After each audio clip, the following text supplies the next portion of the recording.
When Hitler gave the green light for Operation Barbarossa in the summer of 1941, he truly believed the Soviet Union would fall quickly, long before winter could slow his armies down. But what followed turned into something far more complicated and far more disastrous than he had ever planned for. Operation Barbarossa was a massive gamble fueled by a mix of overconfidence, deep ideology, and a serious misreading of what the Soviet Union could withstand. Hitler had spent years talking about the need to conquer land in the East, and after taking over much of Western Europe, he turned his full attention toward the Soviet Union, certain that a quick and crushing blow would bring it down.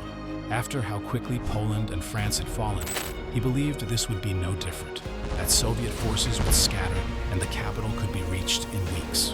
And for a short time, it did seem like he was right. German tanks moved fast, cities fell one after another, and prisoners were taken by the thousands. But the deeper they pushed into Soviet territory, the harder things got. The front kept stretching, the weather started turning, and supplies struggled to keep up. What was meant to be a fast victory turned into a nightmare of constant fighting. And in this video, we're going to break down how it all began to fall apart. By the middle of 1940, Adolf Hitler had every reason to feel confident. The German military had moved through Western Europe at a pace that shocked the world, crushing Poland, defeating France, and leaving Britain isolated and vulnerable. And with these victories under his belt, Hitler turned his attention eastward toward a goal he had been speaking about for years, the conquest of the Soviet Union, which he saw not just as a military objective, but as the key to a much larger and more dangerous vision. In his mind, the war against the Soviets would not only secure Germany's dominance over Europe, but would also provide the so-called living space he believed was essential for the survival and growth of the German people.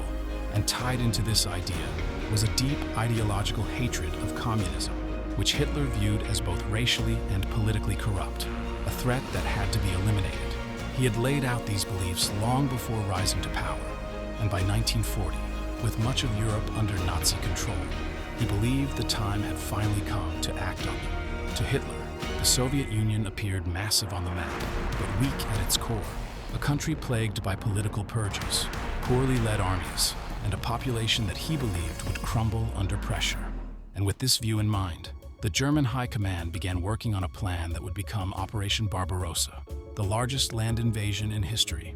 German generals began preparing for a campaign they expected to last only a few months. Despite acknowledging the size of the Red Army, their plans revealed a staggering level of overconfidence, assuming that the Soviet forces would collapse quickly if hit hard enough at the start.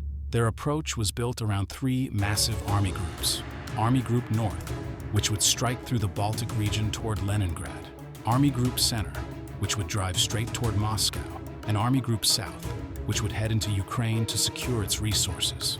The idea was to hit fast, strike deep, and end the war before the Soviets could regroup or respond. But buried in all this planning was a critical flaw, a deep misunderstanding of what they were up against. On June 22, 1941, Operation Barbarossa began as German forces launched a massive invasion of the Soviet Union, sending nearly 3 million soldiers supported by thousands of tanks, aircraft, and artillery across a front more than 1,800 miles long. And within hours, entire Soviet positions were collapsing under the sheer weight and speed of the assault. The Soviet military, still recovering from Stalin's brutal purges that had removed many experienced commanders, struggled to coordinate an effective defense. And although some units resisted fiercely, most were overwhelmed, leading to devastating encirclements in places like Minsk, Smolensk, and Kiev, where hundreds of thousands of Soviet troops were captured in what became some of the largest military disasters in history. In Berlin, the news painted a picture of overwhelming success, with the German High Command convinced they were witnessing the quick collapse of an inferior enemy. And on the front lines, morale was high as soldiers advanced across vast stretches of land, capturing territory at a pace that seemed almost effortless. Army Group North advanced rapidly toward Leningrad. Army Group South swept through Ukraine, securing valuable resources and cities, while Army Group Center pushed deep into the Russian heartland, closing in on Moscow. And by late summer, many in the German ranks believed the campaign would be over before winter even arrived. But even in these early triumphs, the signs of trouble were beginning to appear. Long supply lines strained to keep up. The Soviet resistance, though scattered, was growing more determined, and the sheer scale of the land they had to conquer was far greater than expected, quietly casting a shadow over the confidence that had taken hold in the early weeks of the invasion. And while the world watched Germany charge ahead with unstoppable force, what came next would shatter that illusion, because the deeper they pushed, the more the Soviet Union began to fight back in ways that no one in Berlin had truly prepared for. Despite the rapid progress of the German army in the first few months, the deeper they pushed into Soviet territory, the more the reality of their situation began to shift, because the vastness of the land they were trying to conquer and the unexpected resilience of the Soviet people started to present problems that no number of early victories could solve. The same blitzkrieg tactics that had worked so efficiently in Western Europe were now beginning to lose their effectiveness against the endless plains of the East, where the scale of the front alone was unlike anything the Wehrmacht had ever dealt with before. As German forces advanced further, their supply lines stretched dangerously thin, and what had initially seemed like a smooth operation soon became a logistical nightmare.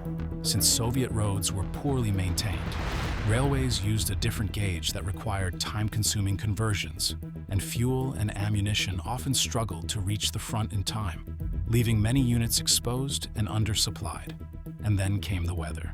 Heavy rains in late summer and early autumn turned once dry roads into thick, muddy traps, slowing down vehicles, halting convoys, and exhausting already overworked troops who now had to push through a terrain that offered no mercy. While German command had expected the Red Army to collapse quickly, they were now facing a Soviet military that, although battered, was rapidly regrouping and reinforcing from the country's vast interior, with fresh divisions forming, resistance growing stronger, and partisan attacks beginning to target German rear lines, forcing troops to defend not only the front but the ground they had already taken. The mood among German soldiers began to shift as well, from early confidence to fatigue and quiet concern, as letters home started to reflect a growing realization that this was not going to end soon. And as pressure kept mounting, the cracks began to deepen, setting the stage for mistakes and miscalculations that would change everything. As the summer victories of Operation Barbarossa gave way to a more grueling and uncertain campaign, deeper cracks began to form within the German strategy. What had once seemed like an unstoppable push into Soviet territory was now hampered not just by resistance or weather, but by serious flaws at the highest levels of command. One of the most damaging mistakes came from the lack of a clear and unified objective.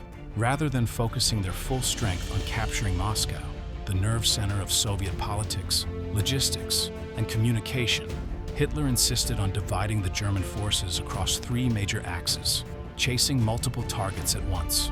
Army Group North pushed toward Leningrad, South drove into Ukraine for its resources, and Center aimed at Moscow, but none were given sustained priority, leaving each group stretched and undersupported at critical moments. This fragmentation of effort was only made worse by Hitler's growing involvement in military decision-making.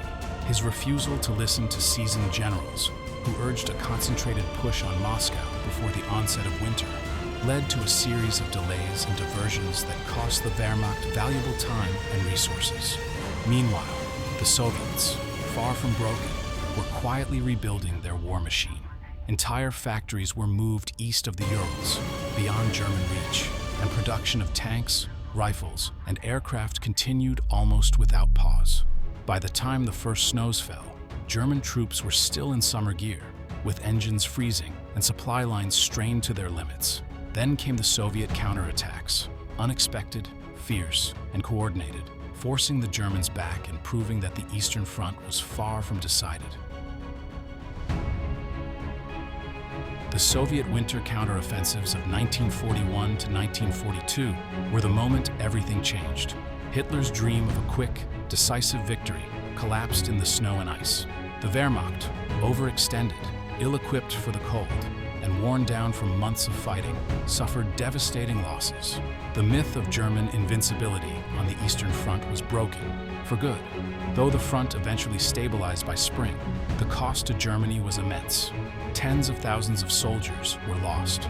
Thousands of tanks, trucks, and guns were destroyed or left behind. What the Germans had built up over years of preparation was now shattered. And worse, these losses couldn't be easily replaced. Meanwhile, the Soviet Union was bouncing back faster than anyone expected. Factories had been moved east, out of German reach, and were now running day and night. Lend-lease supplies from the US were pouring in. Trucks, planes, food, fuel. The Red Army wasn't just recovering. It was evolving, adapting, and growing stronger. The failure of Operation Barbarossa wasn't just a missed opportunity. It was a disaster that changed the course of the war. From that point on, Germany was on the back foot. The Eastern Front became a black hole, sucking in German troops, tanks, and resources. It left Germany stretched too thin to stop the Allies in the West. In June 1944, as Allied forces stormed the beaches of Normandy, Germany was already bleeding in the east. Hitler now faced his worst nightmare, a two-front war, with the Red Army pushing from one side and the Allies from the other. Germany simply couldn't hold both lines. The massive losses from Barbarossa had made that impossible. The mistakes of Barbarossa came full circle in 1945, as Soviet troops marched into Berlin. What began as a lightning strike meant to knock the Soviet Union out of the war ended in total collapse. Operation Barbarossa didn't just fail, it guaranteed Germany's defeat, reshaped Europe, and set the stage for the Cold War that followed. And that's the story of Operation Barbarossa, how a plan built on speed, surprise, and arrogance unraveled into one of the greatest military failures in history. Do you think Germany ever had a real chance of defeating the Soviet Union, or was Barbarossa doomed from the start? Let us know your thoughts in the comments. If you learned something new today, give this video a thumbs up, share it with someone who loves history, and don't forget to subscribe for more stories like this. Thanks for watching, and we will see you in the next video.